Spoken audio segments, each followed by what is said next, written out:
अस्सलाम वालेकुम वरहमतुल्लाहि वबरकातुहू। मैं खालिद खान और आप देख रहे हैं i+ टीवी बुलेटिन। आज का बुलेटिन देश के गरीब और माइग्रेंट वर्कर्स को समर्पित है।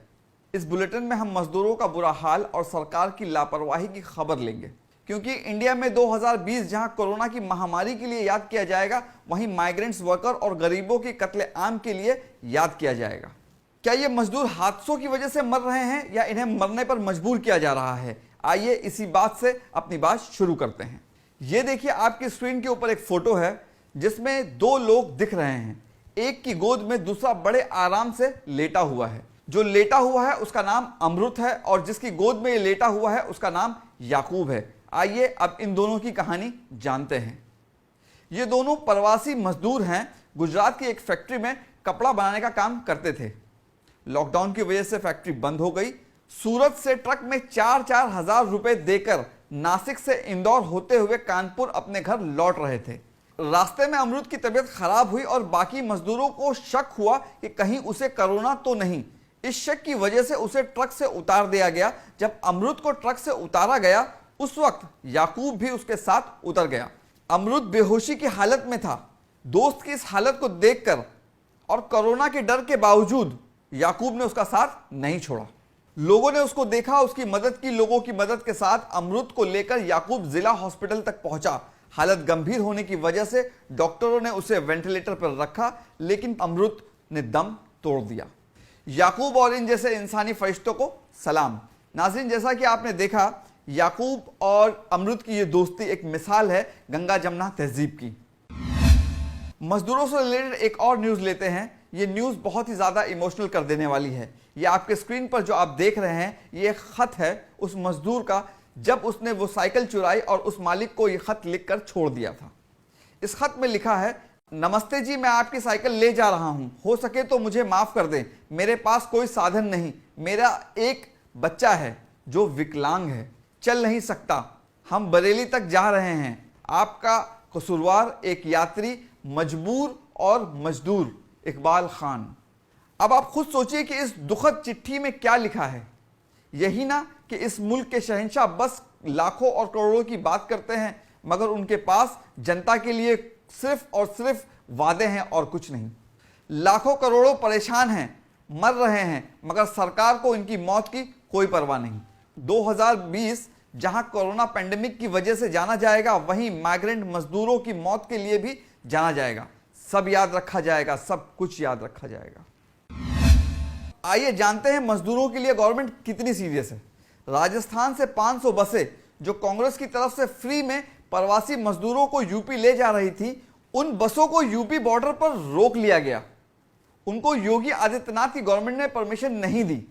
इन बेचारे मजदूरों की लाशों पर सियासत की जा रही है। उनकी लाशों पर नंगा नाच नाचा जा रहा है। प्रियंका गांधी ने ट्वीट करते हुए लिखा है, हमारी बसें बॉर्डर पर खड़ी हैं। हजारों की संख्या में राष्ट्र निर्माता, श्रमिक और प्रवासी भाई बहन धूप में पैदल चल रहे हैं। परमिशन दीजिए योगी आदित्यनाथ जी, हमें अपने भाइयों और बहनों की मदद करने दीजिए। एक बार रिक्वेस्ट करने के बाद जब उनकी रिक्वेस्ट नहीं मानी गई तो उन्होंने फिर से रिक्वेस्ट करते हुए ट्वीट किया, आदरणीय मुख्यमंत्री जी, आपसे निवेदन कर रही हूं, ये राजनीति करने का वक्त नहीं है। हमारी बसें बॉर्डर पर खड़ी हैं। हजारों श्रमिक प्रवासी भाई बहन बिना खाए पिए पैदल दुनिया भर की मुसीबतों को उठाए हुए अपने घरों की ओर चल रहे हैं। हमें इनकी मदद करने दीजिए। हमारी बसों को परमिशन दीजिए। अब आप खुद फैसला कर लें कि गवर्नमेंट कितनी सीरियस है।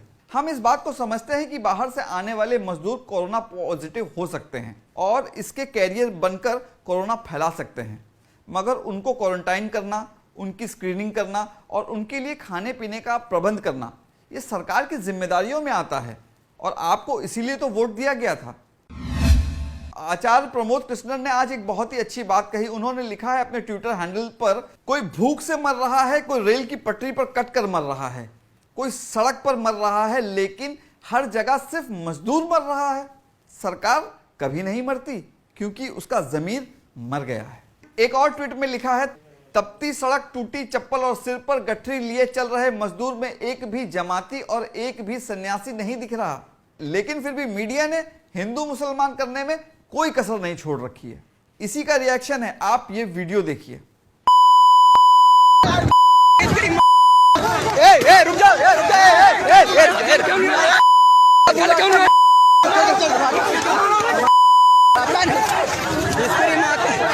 मारो।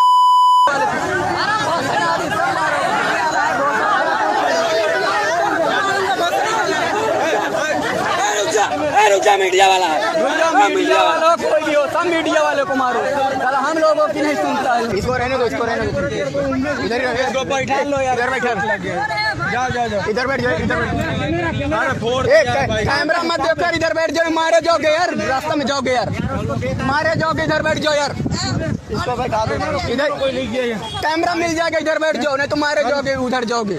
जैसा कि आपने देखा, लोग अपना गुस्सा उतारने लगे हैं पत्रकारों पर। जो जर्नलिज्म एक बाइज्जत पेशा था, बिकाऊ गोदी मीडिया की वजह से आज उसका ये हाल है। यही है मॉब लिंचिंग।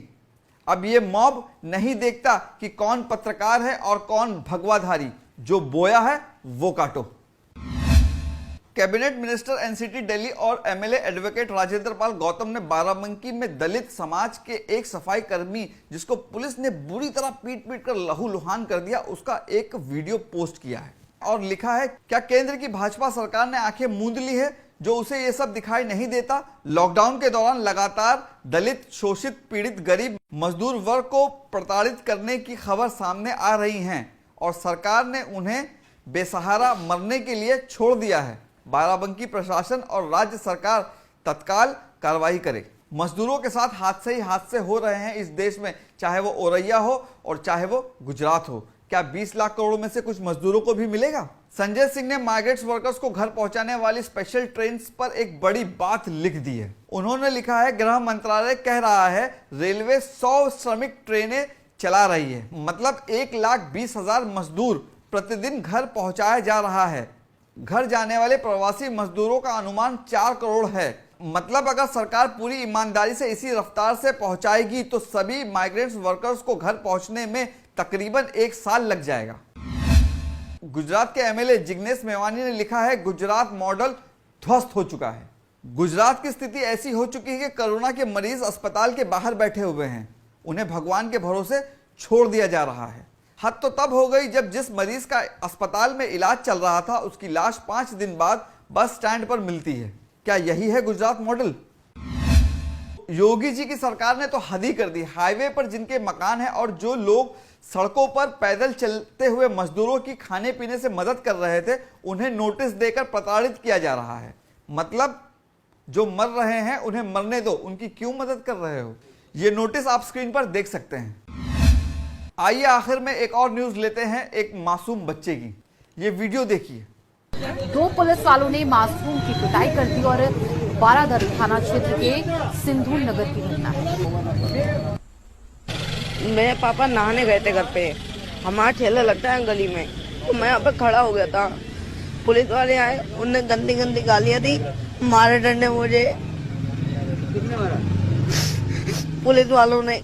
इस वीडियो में बरेली का एक गरीब मजदूर बच्चा जो अपनी बाप की जगह पर सब्जी बेच रहा था, उसको पुलिस ने बुरी तरह से पीटा। संजय सिंह ने यह वीडियो शेयर करते हुए लिखा है, वाह रे योगी जी की पुलिस, बलात्कारी को तो पकड़ नहीं पाते, इस छोटे से मासूम बच्चे पर अपनी बहादुरी दिखाते हुए शर्म नहीं आती? क्या मासूम को पीटने वाले बेरहम पुलिस वालों को जेल भेजा गया? तो ये हाल है देश का और देश के मजदूरों का। आखिर में आप लोगों से एक रिक्वेस्ट, दुनिया बेहाल है, ऐसा कोई भी काम ना करे जिससे दूसरों को तकलीफ पहुंचे, खास करके शॉपिंग, और बिला वजह अपने घर से ना निकले। अपना ख्याल रखें। On this note, Khalid Khan signing off. अस्सलाम वालेकुम रहमतुल्लाहि व बरकातुहू।